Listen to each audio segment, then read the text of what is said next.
संजय मारने छोटे बच्चों के स्कूल में टीचर हैं और पुणे के बाहरी इलाके में रहते हैं। उनकी कार बायोगैस से चलती है। पेट्रोल के मुकाबले ज्यादा लंबा चलती है, पैसे भी बचते हैं। दूर तो अजिबातच निघत नाही। मेरी कार से कोई धुआं नहीं निकलता। सीएनजी या पेट्रोल की तुलना में तो ये बिल्कुल भी प्रदूषण नहीं करती है। पर्यावरणासाठी हा खूप महत्त्वाचा भाग झालेला आहे। ये छोटा सा बायोगैस स्टेशन पायलट प्रोजेक्ट का हिस्सा है। बायोगैस यहाँ बनती है। खूबियों में ये पारंपरिक प्राकृतिक गैस से मिलती जुलती है।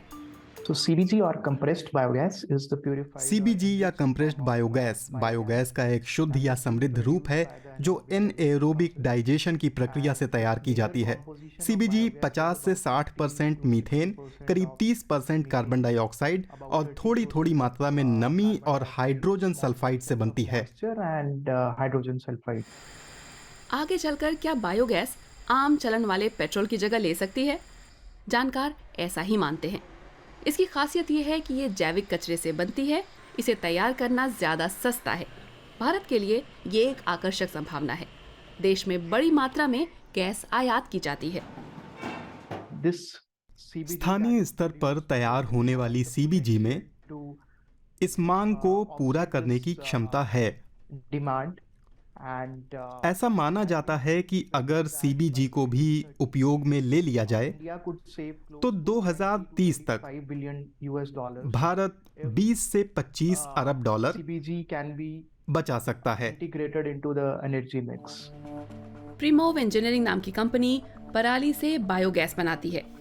उत्पादन के दौरान माइक्रोब से रिएक्शन कराया जाता है, जिसके दौरान स्टार्च, शक्कर, प्रोटीन और फैट कार्बन डाइऑक्साइड और मीथेन में बदल जाते हैं। प्रीमोव के संस्थापक इसे सेकेंड जनरेशन बायोगैस कहते हैं। मक्का और गेहूं जैसे अनाज पहली पीढ़ी का बायोगैस बनाने के काम आते हैं। ये नई तकनीक खेती के कचरे को ईंधन में बदलना संभव बनाती है।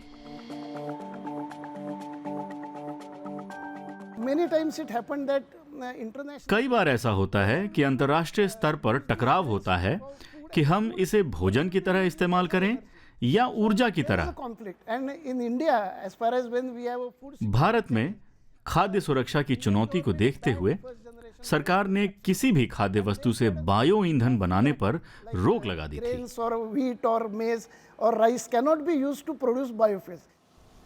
यहाँ एक दिन में करीब 800 किलोग्राम पुआल से 100 किलोग्राम कंप्रेस्ड बायोगैस तैयार हो जाती है। प्रीमोव के मुताबिक ये सिस्टम कपास के पौधे के अवशेष भी रसायनों का इस्तेमाल किए बिना बदल सकता है।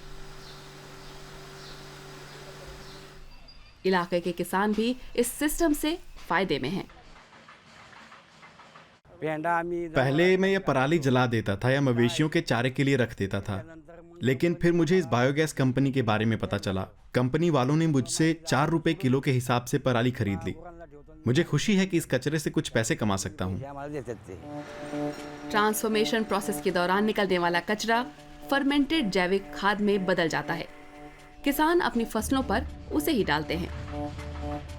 कंपनी कहती है कि इसके और भी इकोलॉजिकल फायदे हैं। समूची प्रक्रिया कार्बन निरपेक्ष होती है। पवन या सौर ऊर्जा प्रणालियों के मुकाबले पूरा सिस्टम सरल, सहज और लचीला है। हमें लगता है कि बायोमास पूरे देश और दुनिया में बहुतायत में उपलब्ध है। सभी गर्म या सूखे देशों में कहीं भी जाओ, अफ्रीका, ब्राजील, अमेरिका, कनाडा, रूस, खेती तो हर कहीं होती है। तो अगर हमारा बेस बायोमास है तो ये दूसरे अक्षय ऊर्जा विकल्पों की सीमाओं से भी निपट लेता है।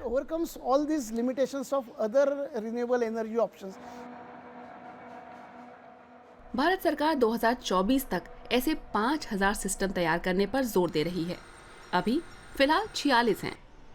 ऊर्जा पैदा करने के लिए इनमें से तमाम सिस्टम नगरपालिका के कूड़े और लैंडफिल के बायोमास पर निर्भर रहते हैं। भारत के पास करीब 6.2 करोड़ मीट्रिक टन बायोगैस पैदा करने की क्षमता है। देश भर में हमारे पास कई सारे लैंडफिल्स हैं। वो जैविक और अजैविक अंशों का मिश्रण हैं।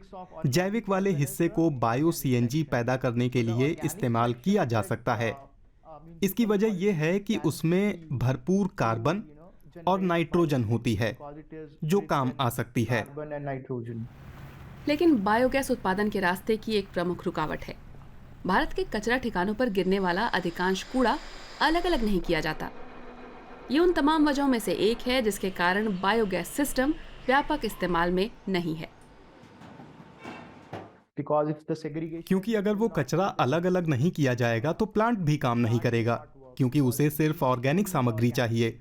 अगर अजैविक ढेर प्लांट में पहुंचा तो वो उसकी समूची जैविक प्रक्रिया में बाधा डाल देगा। the whole biology of the plant.